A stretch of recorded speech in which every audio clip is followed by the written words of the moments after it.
All right, guys, it's time for the Next Level Guy Show, a men's interview, interest, and improvement-focused podcast featuring interviews with the greats from all industries to help you better your life. Each week, a new episode features an interview with one of the greats, covering all aspects of their story, from life hacks to tips and protocols that have allowed them to live life on the next level. We then highlight concrete action steps that you can use to improve your life. And now, your host, Ian Dawson Mackay.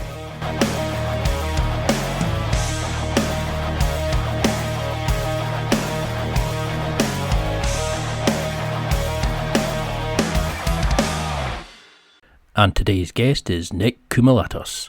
There's no better time for men to be focused, vigilant and healthy than right now.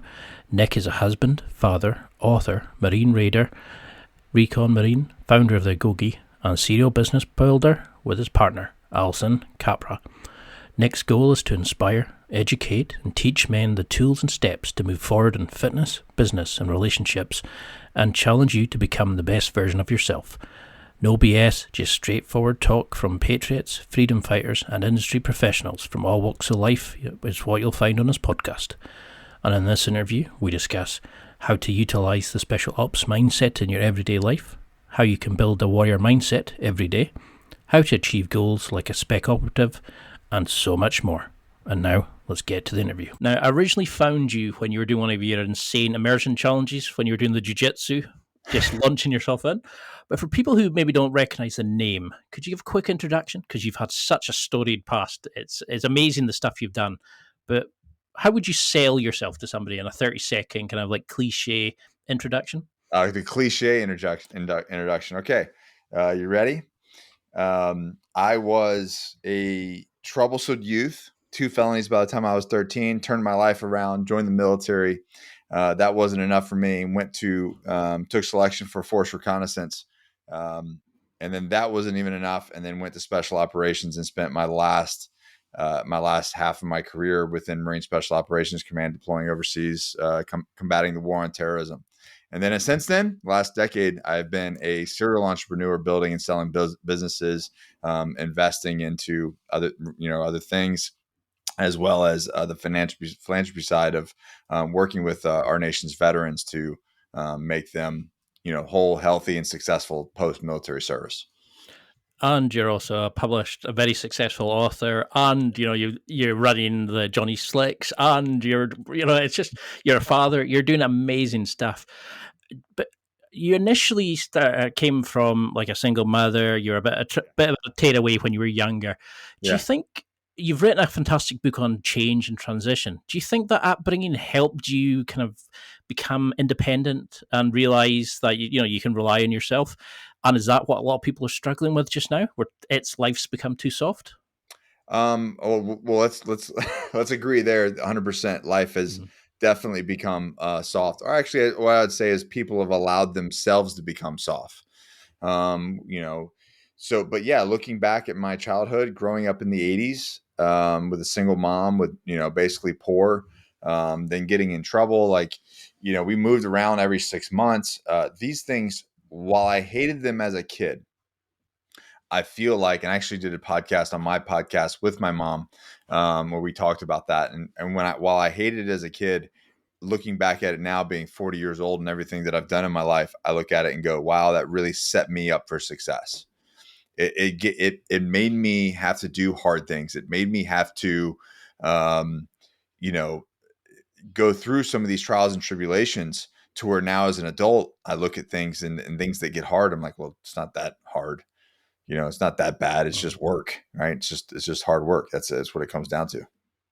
Because that's what I love about your podcast. It's like you break things down, but you give like these great sound bites. You give these great tips to do. You get your wife to come in and you chat about being a better father, being a better relationship. Yeah. Then you talk about the Agoge. It's like everything, like there was so much stuff I wanted to go in. I can't go down that rabbit hole because that'll be a podcast in itself. There's that. I mean, you said yourself, like, I was really interested in the Special Forces mindset for everyday life. So you Yeah. talked about how in the military it was the first time you kind of been challenged and pushed yourself. I mean, you did the selection with a wrist injury, for example. Do you think that's a big part of it, that because we've never had challenges, we've never been pushed? And what did you learn from that time about what's essential, what's important in life, do you think, during your military career? So it's I get asked all the time by young people, how do you how do you train the mental side of things, right? Like Mm, I want to join special operations. So how do I and I can do the physical things, but how do I become more mentally resilient? Like there's not a course that you can take to become mentally resilient. It's not a yeah. thing. This is I made a YouTube video on how to create a warrior mindset. And a lot of people, I got a lot of negative comments because it was kind of cheap, right? How do you have a warrior mentality? Well, you got to do hard things. Well, I just want to. You can't read a book and get hard. You can't Mm, read a book or watch a movie or watch a video and become more mentally resilient. The only true way to become mentally resilient is to go do things and experience life and have failures. Like if you quit the first time you fail, well, you're not going to be very mentally resilient. That person who's mentally resilient, who is tough mentally and spiritually, is the person who's gone through trials and tribulations in their life and have weathered the storm. They had a failure and they got back up and tried again, and then they had another failure and they got back up and tried again, and they just different quit. Like you talked about finding me during the jiu-jitsu challenge, which was absolutely brutal. I don't recommend it to anyone. But the one thing with jujitsu, and I was talking about this on a podcast yesterday, is with two black belts, is the difference between a white belt and a black belt is the black belt just forgot to quit. And it could be, he got his black belt in 5 years, he got his black belt in 15 years. The difference there is he just didn't quit. And let me tell you, for somebody who's at 3 years into that sport, it is brutal. Like mm. you feel like no matter how you're progressing, you feel like you're not progressing. So to have that concept of something, right? Like here I am investing 3 years of my life into something that I still feel like I suck at.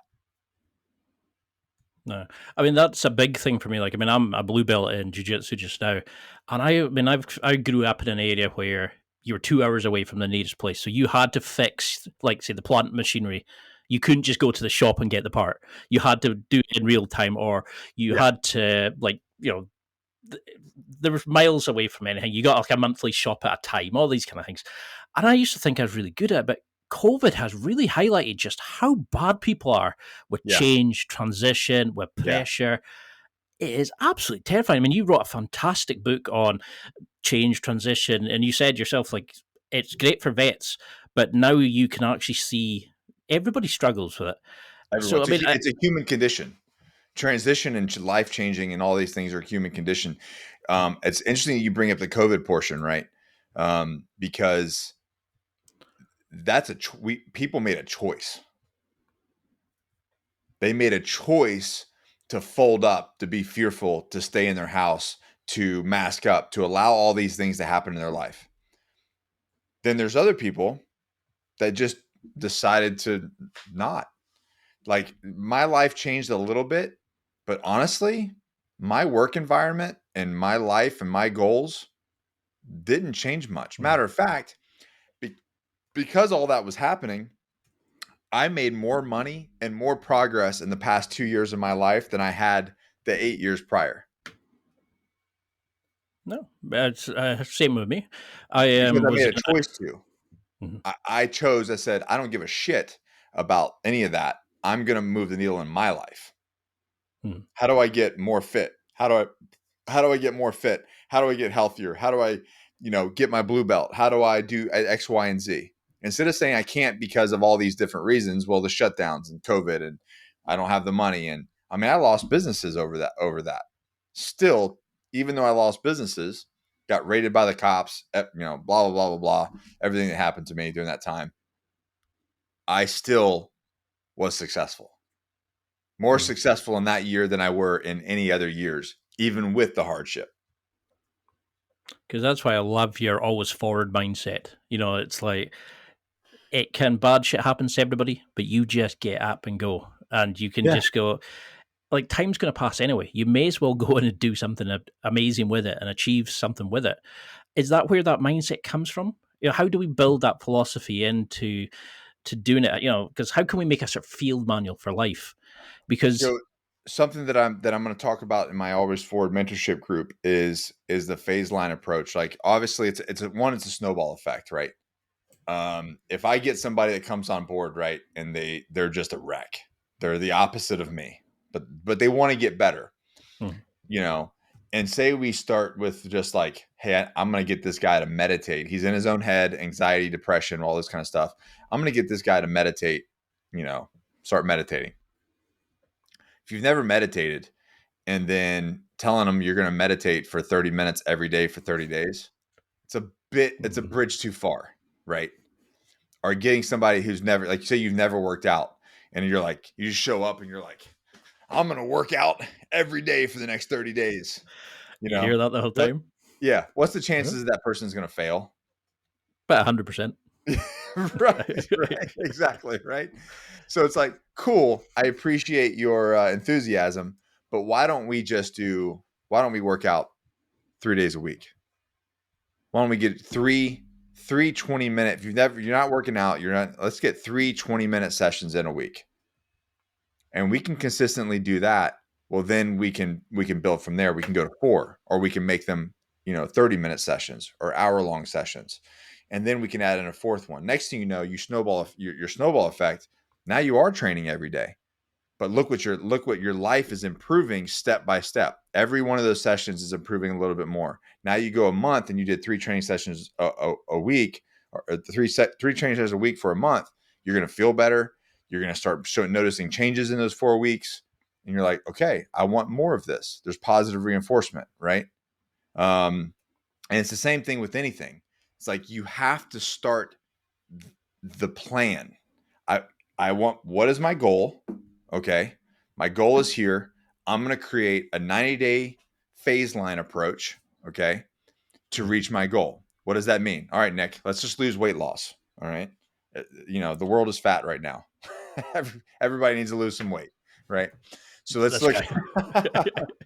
The COVID got you. COVID, was it COVID 20, COVID 40, whatever 50, I think, at the minute. Like, I never realized how big fat my face was till I seen it in Zencaster. It's like, no. I got to fix this. So hypothetically speaking, okay, somebody comes on board. They're like, I want to do this thing. All right, you're going to lose 30 pounds. And and this can be with any goal. I don't care if it's making money, it's building a better relationship with your kids, your wife, it's your personal growth, it's weight loss. It doesn't freaking matter. And it doesn't matter what it is. It is the process, the work is the same. I got 90 days. I want to lose 30 pounds in 90 days. That's a lot, right? It's a lot of weight. 30 pounds and actually keep it off is a lot of weight. Now, okay, well, we're going to break this down into phase lines. Well, it's 10 pounds. I need to lose 10 pounds a month. Okay. All right. So I need to focus on a month. I don't need to worry about the 90 days anymore. I need to focus on the month. I lose 10 pounds in a month. Well, how do I do that? Okay. Well, let's break it down into the week. How many pounds is that a week? That's 2.5 pounds a week. Okay. That's still a lot. It's 2.5 pounds in a week. You know what I mean? Actual fat loss. I'm talking true fat, not just water and all the other bullshit and muscle. I'm talking just fat. Okay. So now I got to lose, I got to lose 2.5 pounds this week. Well, how am I going to do that? Well, I got to figure out what I need to do in a day. So I need to lose 0.33 pounds. Is that what it comes out to? I'm pretty sure I've done this a lot, but I always like to check. 0.35. Oh, wow. I got to lose 0.35 of a pound. Now your listeners are obviously in kilos, so I'd have to do that. So, but 0.35, that's a lot more palatable than 30 pounds, right? Mm-hmm. But this is what I can do now. I can go, okay, what do I need to do today? Just today. I just got to focus. I just got to win today. That's it. My sole focus is the shit that I need to do today to lose 0.35 pounds. What does that mean? Okay, I need to eat this thing, breakfast, lunch, and dinner. This is what I have to eat for the day. I have to walk this many steps. I have to get this training session in. All I'm worried about is today. When tomorrow comes, now I got to worry about tomorrow. And if I just take this freaking thing one single day at a time and build this routine to where all I'm focused on is my day today and what I'm doing, at the end of that 90 days, you're like, holy shit, I lost 30 freaking pounds. No, I love that kind of mindset, that kind of taking a goal and making it smart, breaking it down into like measurable, reliable, etc. And is that the thing that you get taught, do you think, in special forces? Well, that's where it came from. This concept, this phase line approach to planning is 100% came from the military, came from special operations. So if we look at, okay, we go into a country, go into an area of a country, and I go, okay, I need to get this location to this place, but we're over here. So how do we do that? I have to build phase lines approach. So maybe so looking at it from a military standpoint, you go into an area, it's very hostile, and I want to make it safe. So the first thing that I have to do is I have to clear out the hostility, right? I have to clear out the negative influencers. So the first month, say we're there on a 4-month deployment, right? Mm-hmm. Well, the first month might be hard combat. We're planning because I'm going back. Okay, if I need to get to like a stable, secure, I don't know what do you have there, like counties, like what's an area, district, I don't however you'd want to call it, Probably like in the Highlands it'd be villages, and like it's probably the same. Yeah, like you're not necessarily a town, but bigger, that might have like 3 or 4 towns in one area, whatever. So let's call it like a 100-kilometer square area, right? You got 100 kilometers of space that you want to lock down to make that whole 100 square kilometers completely safe and secure for your people that live there, right? Now, what happens outside that, it's outside your control, but your area, safe. Families are going to the market, they're doing their thing, they're going to school, they're living their life, no pressure. Right now, it's not that way, but that's our goal. Okay, so the first month, and we're going to knock this out in 4 months. The first month is, okay, we're going to clear out the negative influencers. All right, how do we find out who those individuals are? Now you start breaking it down to the daily tasks and the daily missions of going and targeting and doing violence against those individuals to either remove them, kill them, arrest them, whatever it may be. Okay, now you've done that. Now you got to move into phase 2. What's phase 2? Okay, we need to establish some security, right? So now we got to establish some security. We got to actually find out who's in the village that either that was a cop, is a cop, or we need to train people. So now we're establishing an internal hierarchy of their own people to maintain security and support in that area. So you see what I'm saying? So you're utilizing these things to, now you're in a training phase, then you're in a secure phase, and then you're basically last phase is, your hold phase, getting these people to hold what you actually created. All right. So I've taken that. That's what I did in the military, but it took me a while to realize, like, wait a minute, shit, man, this is the same process that I can do with anything. And people are so hung up that they have this goal, they have this vision board, they write it on the wall. I want to be fit. I want to look good naked. I want to make $1 million, but they have no daily fucking plan to actually get there. It's just a wish without a plan. It's what I see the whole time. It's like, everybody that's fine. It's like, but it's fine. But what happens if such and such happens? And you're like, well, that's why I loved, like, when I interviewed Dean Stott, who's on the SAS program. Great dude. Great. Dean's a great guy. Yeah. And I've interviewed like a few people who've been in the military services, like Jay Morton and people like that. And I loved that mindset of like, they're the not the epitome. They're the perfect example of somebody who, when shit starts flying and the hostage isn't in the place you want it, or something, the bad guys come around the corner, you kind of go, Murphy kicks in. You can't stick to the same plan, and you've got to think on the fly. And Dean was talking about hot debriefs after, about like how to improve it, what could go wrong, what went better, etc. He was talking about like weapons dumps, safe houses. Like you could see the planning that goes into it. What do you learn from like the special forces or mindset? What do they teach you about prepping, planning to get to a point where you already know what possibly could go wrong? So you're so prepared. It's just a kind of, okay, plan B, switch to plan C. Yeah. So Yeah. that's where you build contingencies, and that's this is where experience comes into play, right? Obviously, a new guy coming in, say you get one of your listeners who's just, I mean, as fucked up as a football bat, right? It's just, you know what I mean? They don't know anything, right? But they want to learn. Obviously, that guy on a team, he doesn't even know what questions to ask to build the contingencies, right? So this is where experience comes into play, to where, yes, you think out everything that could go wrong. You plan accordingly to where you do build in contingencies and plan Bs and plan Cs, because no plan survives first contact. And this is where you have to pivot. This is where you have to figure it out. I mean, the other option is what? You just quit? And then what? You're never going to reach your goal. And especially in your hostile situation. Yeah, exactly. And especially in that, I mean, what's great about in the civilian world with reaching your goals and making money and losing weight, no one's going to die for most of the time. You're just going to fail. The only thing that's going to die is your ego, your pride.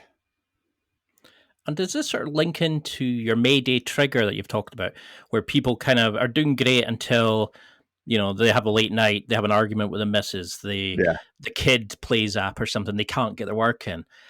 How do you start working with people and going, hey, that's BS, get on with it, switch your mindset back? Listen, I'm empathetic. I get it. You know what?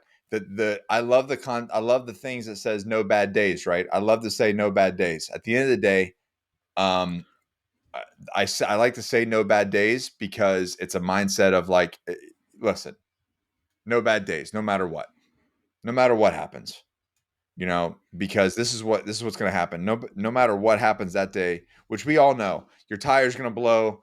The missus, something happens with the missus, the kid lost his lunch or gets in fight in school. Like, you're going to get derailed. So what? You got derailed. No big deal. It's your life. What do you do the next day? The same shit. It's the same day. The next day you just start over. That's it. You don't have to overthink it. You don't have to like be more complicated, make it more complicated it is. You don't have to dwell on the day before. It's like shooting a gun. When you shoot a gun, you shoot a rifle, okay? As soon as you squeeze that trigger, there is nothing you can do about it. That round is going down range. You can't move it. You can't bring it back. You can't adjust it. It is gone. You have zero control of what happens after that round leaves the chamber, leaves the barrel. So let it go. It's gone. Adjust your rifle for the next shot. If it didn't hit, if you weren't on target, then you adjust and you take another shot. That's a great way of looking at it. I never kind of thought about it like that, because I love how when I was like looking through your stuff, you've got the pillars of like the physical fitness, you've got the pillars of like building your tribe and stuff like that. And, and I was like, this guy's awesome. And then I remember your tattoos about the Agoge training. And I thought, he's into Sparta. This is all I need to get to this. Where did that come from? Like, have you been sort of inspired by that? Is it when you were a kid? Where does that philosophy? I'm obviously, by my name, I'm Greek, right? And my half of my family is from the Lacedaemonian Peninsula. The other ones were from Samos, an island in further east of Greece, closer to Turkey. But that kind of warrior mentality, that kind of training and mindset has always been a part of me. And I think it's something that gets adapted into the military. It's like, when you're in special operations, what do? You're not a cook. You're not a thing. What you do is you are a war fighter. That is your job. So to kind of take that and to always be the warrior, and now for me to take a step back and be like, I choose to be the warrior in the garden. You've seen heard the whole Sun Tzu thing. I'd rather Yeah. be a warrior in the garden than a gardener at war. And why is that? Is because me personally, I want to be in the garden. That's where I want to be. But if the time comes or the need to be there, I would much rather be the warrior in the garden than the gardener that's getting thrusted into a bad situation and into a war, because he is ill prepared. I can learn how to plant shit. I can learn how to be a hippie. I can learn how to be at peace. I can learn how to meditate. I can learn how to do all these other things. But it takes a long time to be a warrior. It takes a lot of time and experience and to learn how to be a warrior, to have a warrior mindset. That's a lot of work. That is an enormous amount of work, and it's an enormous amount of true pain and failure to get to that point. But that means my mindset is right no matter what. No matter what. When drought comes, I'm still a warrior. When famine comes, I'm still a warrior. I will endure when the gardener at war is not going to endure. He's fucked. This is why I knew I had to get you on. It's just like listening to your podcast. I'm like, it is life changing, and it's great to see that you're using the skills that you learned, but you're not just, oh, I'm a great guy because of it. You've decided that your mission is going to go and help veterans, and then you're like, but everybody could benefit from this. Be a better husband, be a better father, be a better man. And I love that kind of. You've got a similar kind of goal with me, and you're doing a lot better. But how do you utilize the Spartan philosophy of, you're a warrior, remove this being slaves to our emotions? Because everybody thinks they can win a fight till they're punched in the face. Everybody thinks they can get the girl till they actually have to walk up to her. Yeah, well, you're a BJJ guy. So like, how many times have you come in? Have you heard that like, oh yeah, well, no one's tapping me out because when I go in there and I see red, I'm a maniac. It's always the trial guy that comes in. Yep. Yeah. No one's gonna get me to tap. It's like, okay, like first 30 seconds, you're already done. The 150-pound girl rolling him around, yeah. And you're like, yeah. Which happened to me. But yeah, I mean, I think that comes down to, again, it's a choice. You have to make a choice, and believe it or not, there are military guys, there are amazing guys that are special operations guys that get out and are not successful, that don't take the lessons that they learned because they get into their own head and they're doing whatever, and they just don't, they don't put the constant effort. They forget, that's what it is. They forget that selection is ongoing. So just because you went into special operations and you passed selection, you got on a team, you went to war, you went to combat, or you just because you passed selection, you got on a team, doesn't mean that the selection process stops. You're constantly being selected. You're constantly being judged. Everything is ongoing. And I think sometimes when our warriors get out of the military and they come back home, they think, oh, I made it. I'm here. There is no point of destination. There is no finish line. There is no, like, you build your body to a certain level. You're never going to look at, no one's ever going to look at their body. Same with jiu-jitsu. They're no one going to look at their body and be like, yep, I did it. This is where I want to be. There's always something to improve. There's always a percentage of fat to lose. There's always a percentage of muscle to put on, a percentage of muscle to lift, and a strength to lift. There's always a little bit more money to make. But jiu-jitsu, like, I don't care if you're a black belt. You're gonna go roll with somebody who's gonna beat your ass. There's infinite levels to the game. And if you make the decision that you're done where you're at, well, that's where you're stop. If you quit at something, that is your limit in life. You're done. There's no more growth, no more experience you're going to gain. You quit on yourself, and that's as far as you're going to get in life. Because you see that a lot recently with a lot of young people. It's kind of like, yeah, I go to work, I go home, and I'll sit and watch the soaps. And you're like, well, what else do you do? Oh, nothing. And I just think it's like they've given up.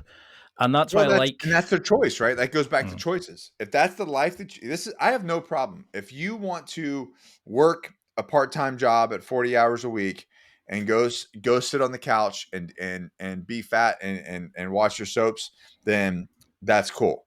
Do that. I don't care. Don't change. Don't yell at me about anything. Don't affect how I do things. Don't have an opinion on what I do. That's you. What I have a problem with is the individuals that do that, but then complain they're not fit enough. They don't make enough money. They're not reaching their goals. You're not doing their dreams. I wish I did this. I wish I had that, yeah. but they're not. They're doing jack and shit about it. And do you think that's like because we've never been to war? A lot of people they've never had to challenge themselves. So things like jiu-jitsu, combat sports, giving back, these sorts of things. Like, would you say because you've got like this sort of great setup of the different pillars of creating a better version of themselves? Do you have like set physical benchmarks you think people should do? Do you have set ways of building a tribe, building the pressure in their lives? How do you start working with somebody to get them to be the better version of themselves? Are there habits that you would introduce into their lives to help them on the road? Yeah. So one of the things that we do with the Agoge is we sit down with a client. We talk the fact that they reach out to us to talk to us and then to sign up and put their money where their mouth is says a lot, right? And we're Yeah. not cheap. And the reason why we're not cheap is because I want the people who are truly invested in making changes. I don't want, we have a thing here called, I don't even know if it's international, Planet Fitness. Oh yeah. You heard of it? Mm-hmm. Um, Is that the one you get free pizza with a workout? yeah, there you go. You get free pizza to work out. It's like $15 a month. There's no value in that. So if you look at someone, if you take, and I was actually having this conversation with one of my coaching clients today. If you take two people, one's a Planet Fitness person, $25 a month or $15 a month. The other one goes to a gym that costs $299 a month. Two different people. One person's paying 25, one person's paying 299 or 50, 15, 25. I don't even know what it costs. I know it's cheap. I think it might be $10 a month. It's something ridiculous. Who's going to be the more in shape person? The one with the less crap, shall we say? Not the Planet Fitness guy. Not the Planet Fitness guy. Why? I think it's because it's too easy. It doesn't challenge you. No value, right? Mm-hmm. If you're paying $299 a month to go to this gym, do you think you're going to use it? No, you're going to justify any excuse not to. No, the $299 one to go. Oh, sorry, yeah. You're going to go to that one, yeah. Yeah, of course, right? You're like, shit, I'm spending $300 a month. I got to get my use out of this. So what it comes down to is, what do you value? What do you value? And if you're going to reach your goals, so if I get a guy, he comes on board, pays the price, then I sit down with him. We sit down with him. We go, okay, listen, call him Mike. Hey, Mike, what are your goals? Okay, these are your goals. Now tell me your top 4 priorities in life. Okay, tell me these priorities. Let's talk about your routine. What do you do in your day? Well, wait a minute. Your routine, the things that you do in your daily life, from the time you wake up to the time you go to bed, does not align with your priorities or your goals. So are they your priorities or your goals, or is your priorities and goals messed up, or is your routine messed up? Now, most of the time, the routine's messed up because they don't know how to build it to get there. You know what I mean? So when you were in the service, what would they be doing? I mean, away from actual combat situations, is there do they focus on your mindset training? Do they focus? I know they would focus hard on the physical careers, but what are they doing? Is it planning, prepping? Is it maintenance? How do they instill these kind of like habits in you that makes you like the best of the best?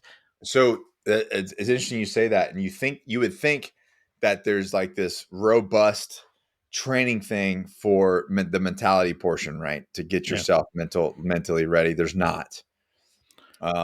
Yes, every once in a while somebody will come and speak and share some information or something like that. Do you know what we do? we train. We train to the point of exhaustion, and then we train some more. And then we push ourselves and we train some more and we do hard things. And when we're not deployed, we're training. We're either training physically or we're training mentally. We're running war games. We're running exercises. We're in training. We're learning new things.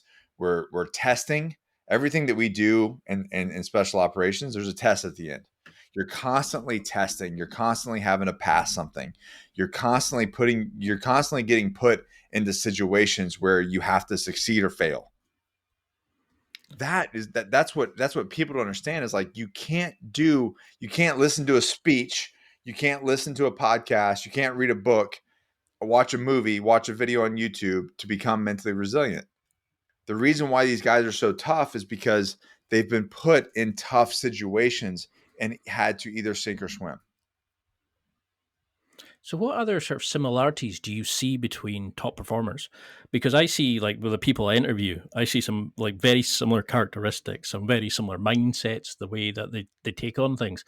For the guys you've worked with and the people that you really see excel, do you see similarities in their mindset, their approach to life that you could sort of categorize, or does it just it's what the person does with their life more than who they are as a person? Well, I think a couple different things, right? Like you're looking at special operations guys, you're looking at selection processes, right? For anyone in the world. Like you look at the SAS, you look at like guys, the SBS, like the guys like Dean.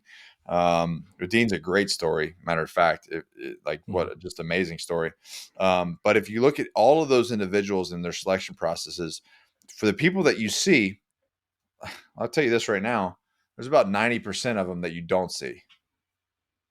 That cream rises to the top because you've got individuals that are willing to deal with the misery. You have individuals that are willing to deal with failure and continue on. Vice the individual who does not continue, that does not deal with failure. They quit on themselves when things get hard and they go away. They fade off. Those people are gone. And those are the same people that in life, if they don't take corrective action in their life, will always hit a roadblock. They'll always have that limiting belief factor. I can only make so much money. I can only have this type of girl. I can only have this type of job. Like their belief is here and they'll never exceed the limit. Have you ever heard me talk about the elephant and the rope and the stick?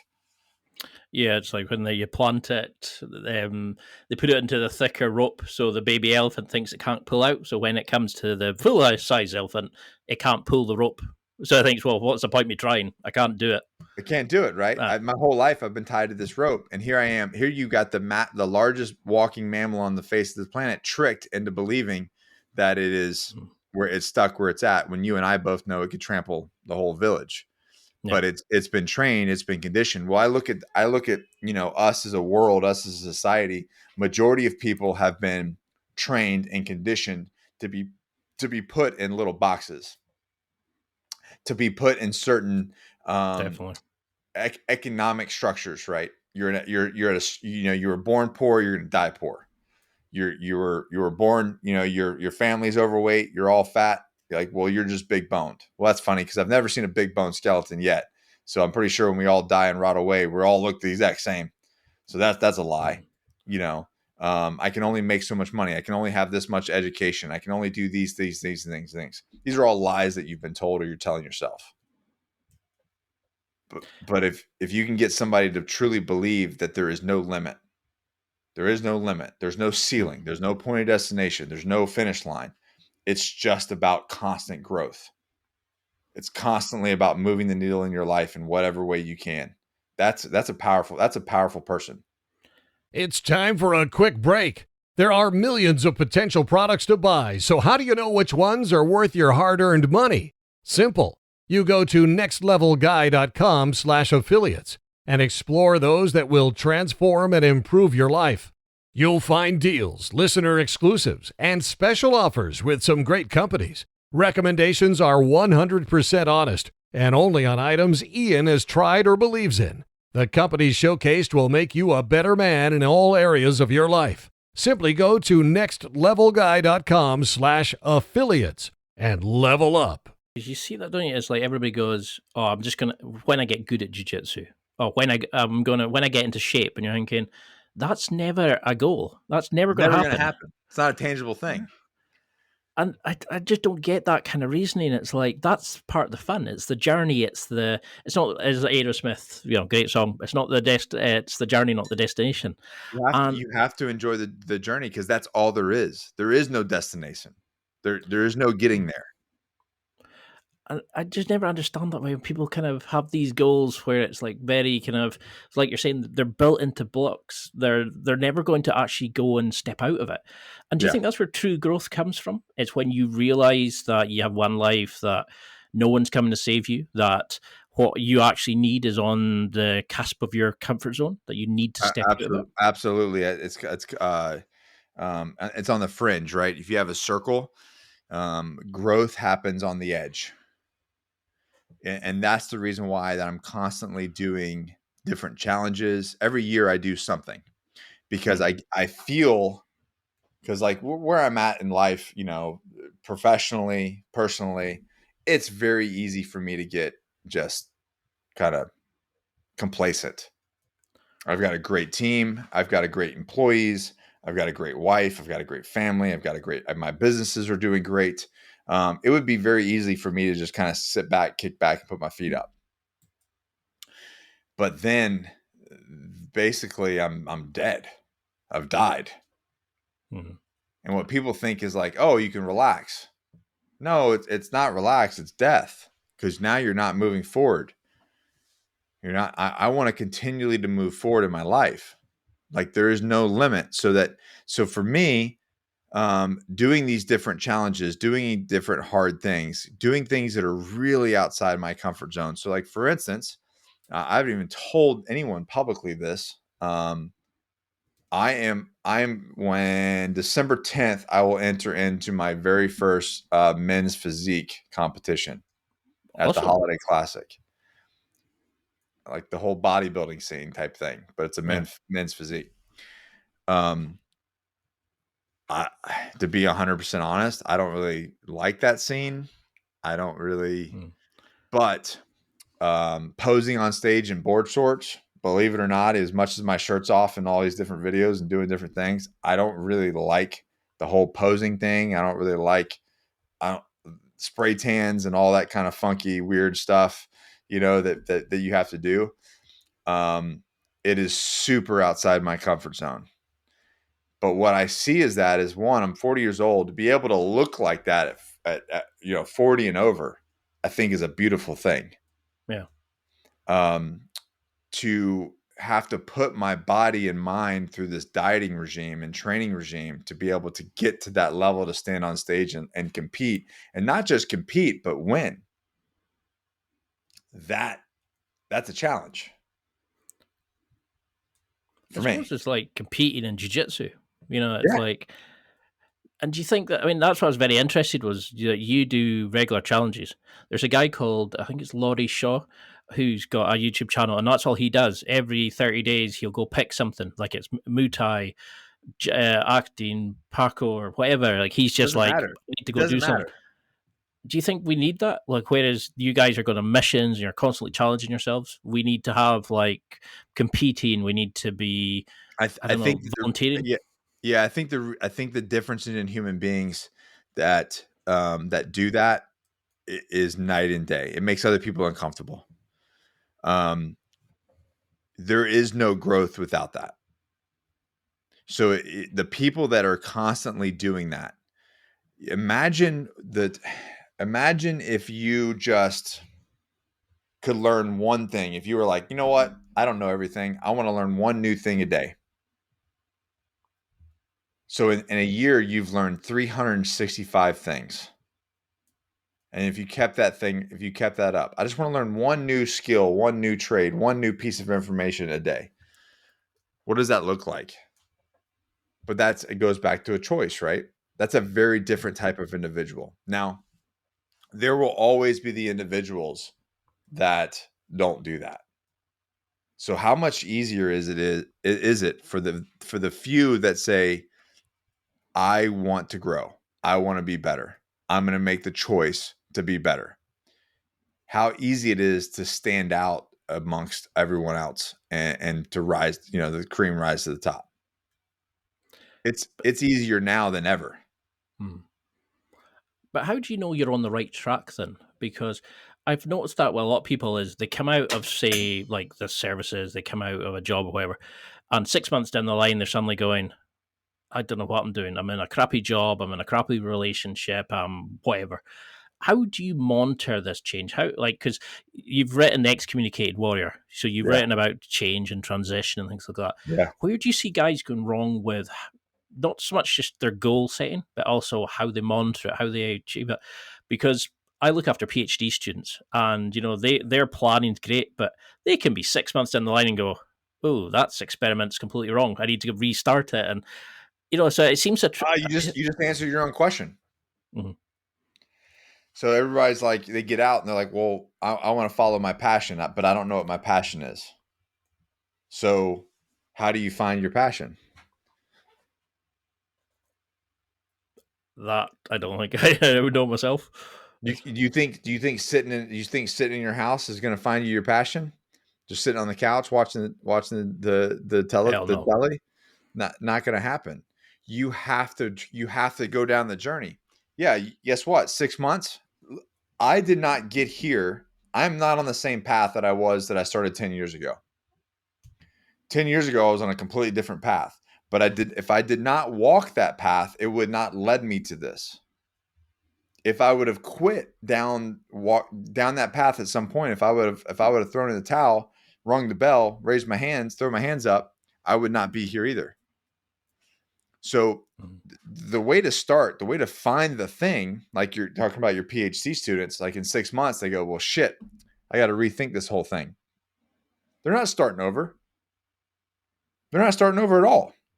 They've just found a way that doesn't work. They just found they're 6 months in. Yeah. They have 6 months of experience. They're 6 months ahead of the other guy. So yes, they're pivoting to a different direction. They hit a fork in the road and they decided to go right, but they're still 6 months ahead of the guy behind them because they're walking down the yellow brick road. So like the whole thought of like, oh, I failed. No. Like you're not starting over. You're not starting from scratch. You're 6 months, a year, 2 year, 3 years in. It's like when you get in jiu-jitsu. As soon as you get a new belt, you're like, I'm shite. And you're thinking, you've just been promoted. You've just been told you're better than you were Yeah. the last 2 years. And the people go, oh, I'm just crap. And you're like, how does that mindset, how do you break that mindset? And it's like, It's the journey. The whole thing is the journey, and the more people that I know that are super successful, and Ian, I know some successful people. Guess what? They're all fucking figuring it out, man. The difference between somebody that doesn't have it and someone who does is the person who does is walking the journey and they're just figuring it out. They have a lot more experience and they're just figuring it out as they go. I've certainly noticed like a lot of the top performers are more likely to like speak out and say, I don't know it all, I need help. And when you've worked in a brotherhood where you have to watch each other's backs, bullets Yeah. are flying. You're working with some amazing training partners. You've got like your Johnny Slicks team, like seem friends more than employees. You've got all these amazing people in your life. Same beautiful family. You've got this amazing set of friendships. What have you learned in business, special forces about building your own tribe? Because it's one of your kind of philosophies. But how do we utilize that to? Well, I'll back up one. So one of the biggest things that I've done to catapult me forward faster, create a snowball effect for my career and my success, right? That has been hiring coaches. Why not? If I wish I would have done, that's the one regret. That is the one regret that I have, is not hiring a coach earlier on to utilize someone else's experience for me. Yeah. So instead of me, and now don't get me wrong, I made it pretty far on my own. We built a 7-figure business, But say you're not struggling. yeah, through experience. But it's like, man, what if I could have done that in 3/4 of the time? So like what a coach does is it takes out a lot of the, now you're still going to fail and you're still going to have missteps. But what a coach does is they're going to limit those. Instead of 15, there might be 3. You're going to get 3 years of results in 1 year versus you doing it on your own, taking 3 years to figure, trial and error. Mm-hmm. Like I want to hack the system. You know what I'm saying? I want to hack the system and get further along faster. So what did I do? Okay, I hired a business mentor. Check, got it. I hired my own. Even though I own a fitness and nutrition coaching company, I went out and hired my own coach. Someone that's going to hold me accountable. Someone I can learn from their experience to where I can take what I learned from that experience and put it into my people. Yeah, that's what I've definitely noticed with it. Like I've interviewed like Jay Cutler, like yourself, Diamond Dallas Page, and that's what everybody was saying is like they always look to where's the expert, where's somebody that can help me with this. I don't know all. I'm going to get my tech guy in. I'm going to get this in. It's like even with jiu-jitsu is like, okay, I need help with takedowns. All right, who's my wrestler? Who's my D1 wrestler here? I want to work with that guy. Why? Because he can shoot better. He can shoot better than everybody else. And you'll notice they're the first people that says, "Oh, brilliant, cool, right? Let's do this, this, and this." Exactly. They remove the ego. It's the guys that are willing to help are always the highest at ones because they know what it's like and they like imparting their knowledge. And that's what I keep saying to people is ask for help. Don't let your masculinity be tied up in, oh, I don't know, but I'm not asking. I don't want to look stupid. I say stupid shit all the time. Hell with that. Look stupid and ask questions. That's gonna be look stupid and ask questions because you're gonna get so much ahead so faster than anyone else. People's ego and pride is so much in the way of their success. It blows my mind. And do you think that changes when you become a father? Do you think, like, when you get married, does it kind of having somebody that's you're responsible for, like the accountability partner, or did it change you? I think that is for men in the U.S. I can't speak internationally. I imagine it's the same. Here in the U.S., that actually is the majority of men's kryptonite. And I'm not saying that having a family and being a father is bad. That's not what I'm saying. What I actually it's the opposite. It's the best thing in the world. Yeah. It truly is. I truly believe that it's the number one priority, and it's the reason why I work so hard, and it's the reason why I want to build things so much is because, money is not the root of happiness. Money is the root of solving problems, and the more problems I can solve, the better life that I can have, the better people I can influence. Right. But what happens with men in the U.S. is you get a partner, you get your significant other, you get your kids, and you start putting your goals and your growth on the back burner because you are providing for your family. Yeah. I can't go to the gym and train. I can't have this second side hustle because my wife's been at home with the kids. Now I need to go relieve her. I need to go spend time with her. I need to go spend time with my kids. I can't take an extra hour after work to go take care of myself and then come home and then deal with all that because there's only so many hours in the day, right? So they think they're being the idea is honorable, right? They think they're sacrificing their own self to invest in their family because that's what matters most. That's a very honorable way of thinking, right? I'm going to put myself on the back burner so that I can pour into my family and to my kids.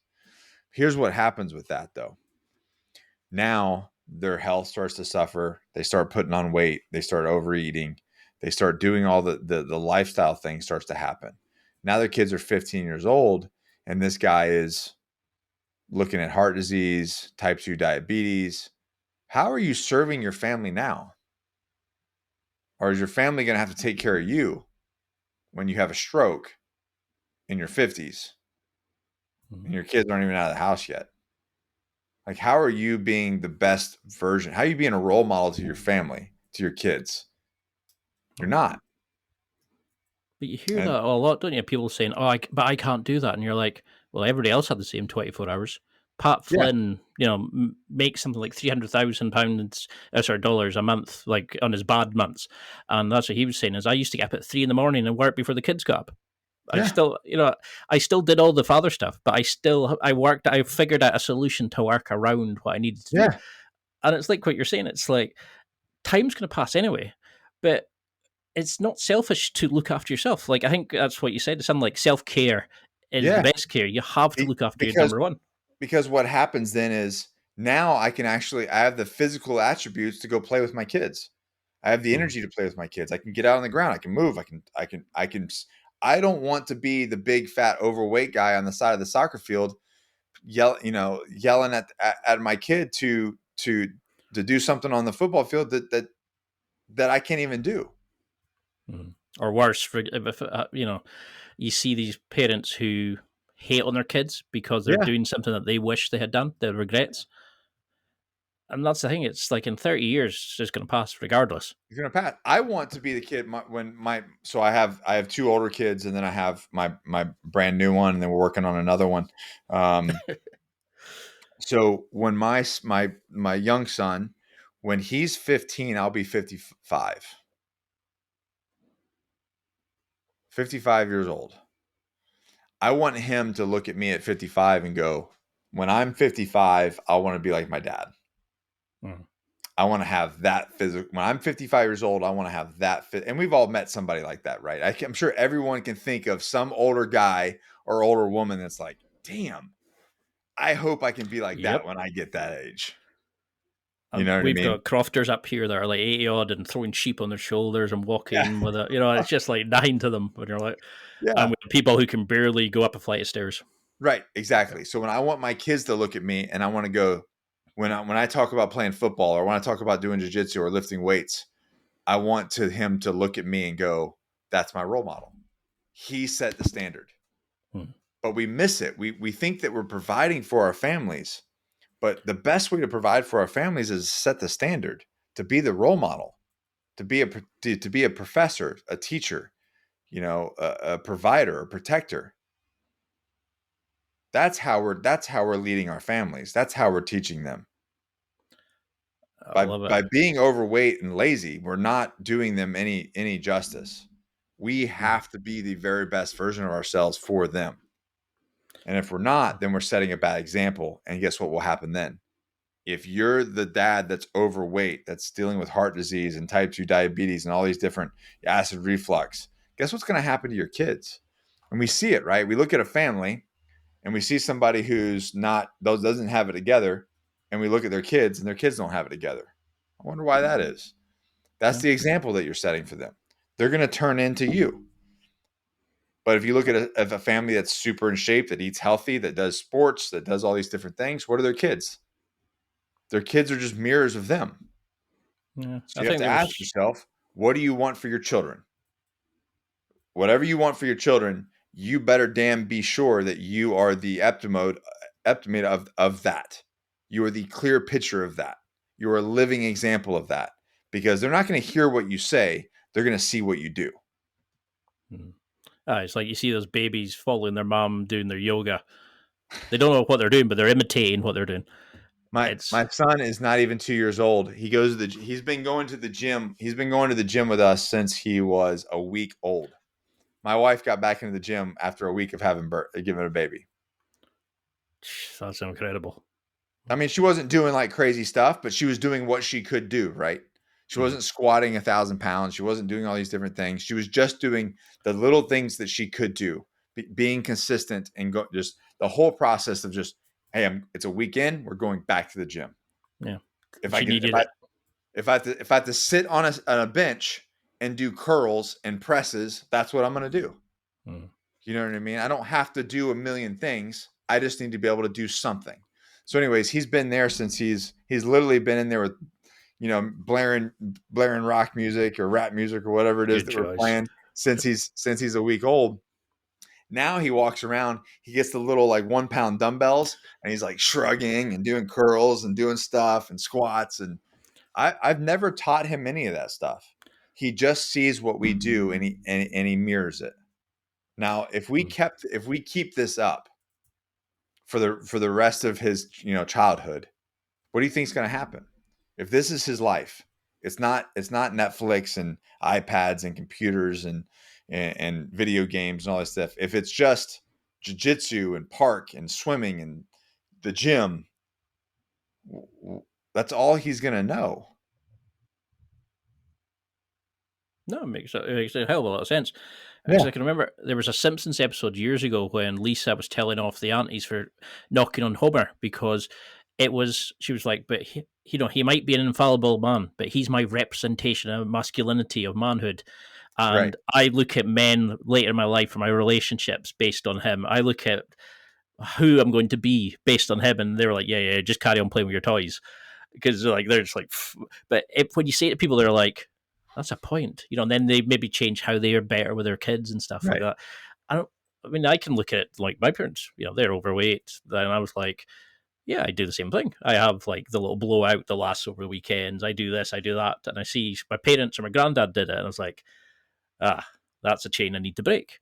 Yes, exactly right. And it's like, I'm going to look it up really quick. I love a mentor of mine.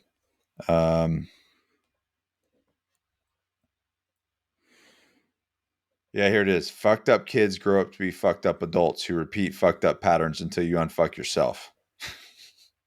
That's a great quote. Right? I mean, I can't believe we're on for an hour. Like, I've just literally feel like it's been 10 minutes.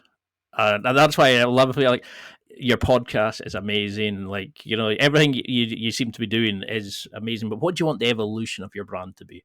I'd love to do a round 2 and really get into Johnny Slicks, the podcast, absolutely, the business. But what would you want people to sort of remember from this? What do you want to sort of? How can we interact with you? How can we kind of follow along on the journey that you're on? Yeah, the podcast, obviously the podcast, the YouTube channel, my YouTube channel and the podcast channel would be the best place to like kind of keep up with things. But if I'm going to leave somebody with anything, I'm going to say that, at the end of the day, your life and your success is 100% on you. And that's it. Like, stop, full stop. Like, not, you can say, well, the market, this, the environment, this, the government, this, that's all complete bullshit. Like, I like, there's people around you killing life right now in the midst of everything that's going on in the world. So your success, your life, your examples, your weight loss, your fitness, your health, your money, your everything, your goals is 100% on you, period. And if I could do what my mission is, what my purpose in life is, to inspire, motivate, educate people to live their very best lives. And I do that through coaching. I do that through mentorship. I do that through my podcast. I do that through all the media that I put out. That's my goal. That's even if I sell Johnny Slicks, I have these different things, I will still be doing those things. Those are the things that I will continue to do until I don't breathe anymore, in some way, shape, or form. So if it's you need to lose weight, if it's you need to do whatever, that is what I do. Because that's why I love like my podcast, because I get to interview amazing people like you and go, how are they winning at life? Okay, what can I take and utilize in my own life? Yeah. And I think that's what we need. We need great role models, and you're killing it, and you're doing amazing things. And to take something, like you're saying that you can help veterans who are amazing people who need the help, the transition, and then you're saying, okay, but everybody's struggling with it. Okay, how do I do this? You never seem to be shy about going forward and pushing yourself, and I think that's why I'd love to highlight people like yourself, because you're showcasing what can be done. You can come out. You don't need to lose your identity because you come out of the military. You don't need to rely on that. You can go on and become a better person and keep doing what you're doing. Or you can excel in the military. Or you can excel at this and that. Doesn't matter. Yeah. So how can people keep... You. And how can people keep track of you, like in social media? How do we find you on Instagram, Twitter, these sorts of things? Yeah, my everything is my name, Nick Koumalatsos. And I've got several ways you can reach out to me. I have a text community app that I use that to people that are serious about actually, diving in some questions. I can't get everybody on social media, but I do monitor that text app. But yeah, follow me on Instagram, and then that's kind of like the hub these days, and then everything kind of funnels from that. And then the podcast is on YouTube and Spotify, Apple, wherever you listen to it. It's syndicated everywhere. That's about it. I'm pretty easy to find it these days.